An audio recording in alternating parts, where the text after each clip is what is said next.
أعوذ بالله من الشيطان الرجيم. بسم الله الرحمن الرحيم.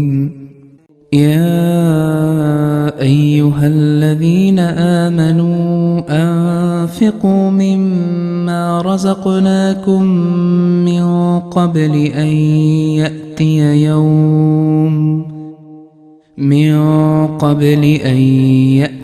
يوم لا بيع فيه ولا خلة ولا شفاعة والكافرون هم الظالمون.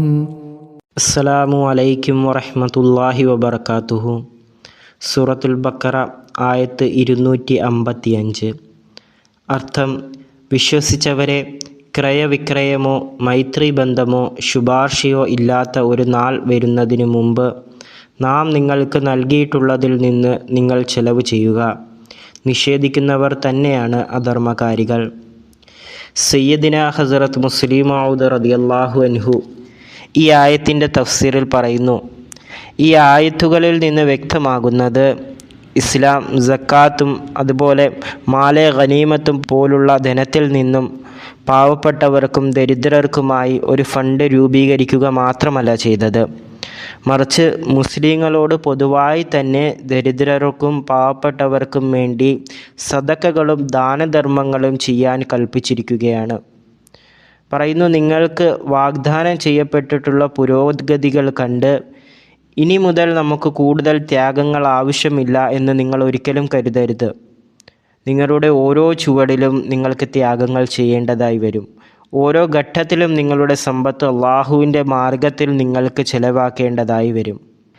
ലാ ബൈഉൻ ഫീഹി വലാ ഖുല്ലത്തും വലാ ഷഫാ എന്നതിൽ ബൈഉൻ എന്നതിൻ്റെ വിശദീകരണത്തിൽ ഹുസൂർ പറയുകയാണ്: ഇവിടെ പരാമർശിച്ചിരിക്കുന്ന ബൈഅ്, അതായത് കച്ചവടത്തെക്കുറിച്ച് അള്ളാഹു വിശുദ്ധ ഖുർആനിൽ മറ്റൊരു സ്ഥലത്ത് ഇപ്രകാരം പറഞ്ഞിരിക്കുന്നു: ഇന്നല്ലാഹ ഇശ്തറാ മിനൽ മുഅ്മിനീന അൻഫുസഹും വ അംവാലഹും ബിഅന്ന ലഹും ജന്ന. തീർച്ചയായും വിശ്വാസികളിൽ നിന്ന് അവർക്ക് സ്വർഗമുണ്ട് എന്ന ഉറപ്പിന്മേൽ അള്ളാഹു അവരുടെ ധനവും ജീവനും വിലയ്ക്ക് വാങ്ങിയിരിക്കുന്നു. അതായത് അള്ളാഹു വിശ്വാസികളുമായി ഒരു കച്ചവടം നടത്തിയിരിക്കുന്നു. ആ കച്ചവടം എന്തെന്നാൽ അവരുടെ ധനവും ജീവനും സ്വർഗത്തിന് പകരമായി അവരിൽ നിന്ന് വാങ്ങിയിരിക്കുന്നു. ഇതാണ് അള്ളാഹുവിൻ്റെ കച്ചവടം. എന്നാൽ ഈ കച്ചവടം അവൻ ഈ ദുനിയാവിൽ വെച്ച് മാത്രമേ നടത്തുകയുള്ളൂ. പരലോകത്ത് ഇതിനൊരു സാധ്യതയുമില്ല. വലാ ഖുല്ല എന്നതിൽ അള്ളാഹു വ്യക്തമാക്കുന്നത് ഖിയാമത്ത് ദിവസം അള്ളാഹു അല്ലാതെ മറ്റൊരു സുഹൃത്തുക്കളും ഉണ്ടാവുകയില്ല. ഇവിടെ ഒരു ചോദ്യമുണ്ടായേക്കാം. ഖുർആനിൽ തന്നെ മറ്റൊരു സ്ഥലത്ത് വന്നിരിക്കുന്നു: അൽ അഹില്ലാഉ യൗമഇദിൻ ബഅദുഹും ലിബഅദിൻ അദുവ്വുൻ ഇല്ലൽ മുത്തഖീൻ. അതായത് ആ ദിവസം മുത്തഖീങ്ങൾ ഒഴികെ മറ്റുള്ള സുഹൃത്തുക്കളെല്ലാം പരസ്പരം ശത്രുക്കളായിരിക്കും. അപ്പോൾ ഇവിടെ മുത്തഖീങ്ങളുടെ സൗഹൃദം നിലനിൽക്കുമെങ്കിൽ ലാ ഖുല്ല, യാതൊരു സൗഹൃദവും ഉണ്ടാകില്ല എന്നതിൻ്റെ അർത്ഥം എന്താണ്? ഇതിന് മറുപടിയായിക്കൊണ്ട് ഹുസൂർ പറയുന്നു: മുത്തഖീങ്ങൾ അള്ളാഹുവിനെയാണ് തങ്ങളുടെ യഥാർത്ഥ സുഹൃത്തായി കാണുന്നത്. അതിനാൽ അവരുടെ സൗഹൃദം അള്ളാഹുവുമായുള്ള സൗഹൃദത്തിൽ ലയിച്ചു ചേർന്നതാണ്. അതുകൊണ്ട് തന്നെ ഇത് ഈ വചനത്തിന് വിരുദ്ധവുമല്ല.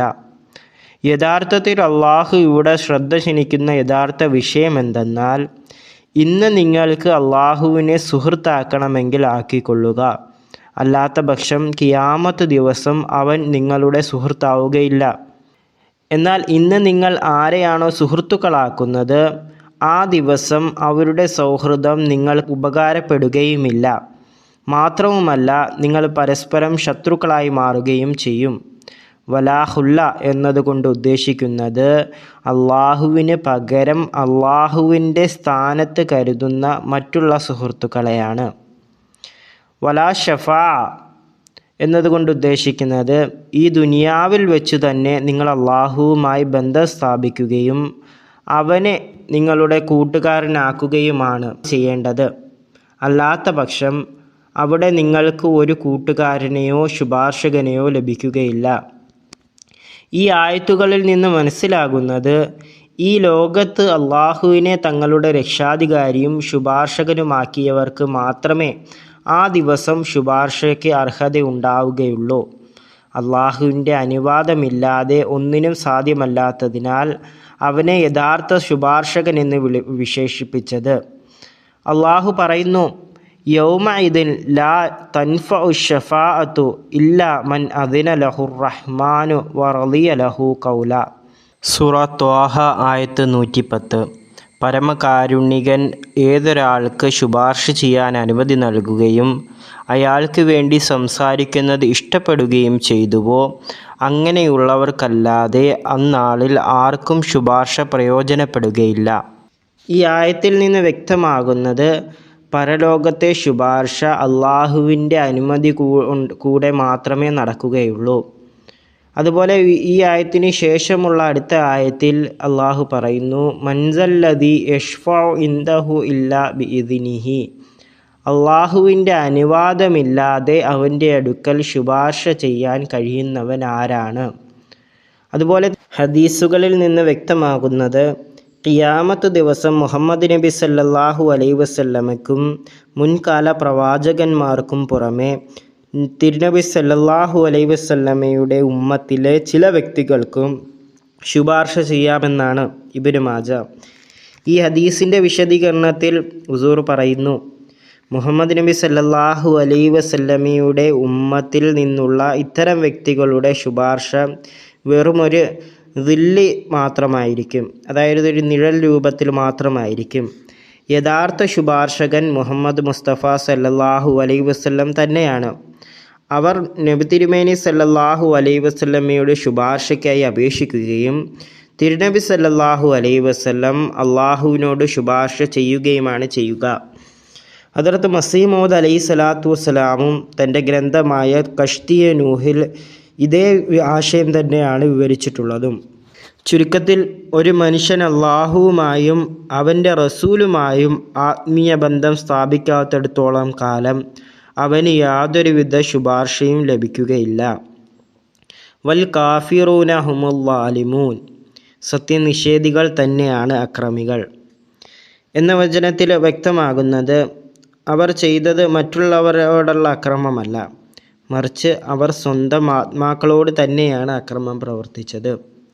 വാഹിർ ദഅ്വാന അൽഹംദുലില്ലാഹി റബ്ബിൽ ആലമീൻ.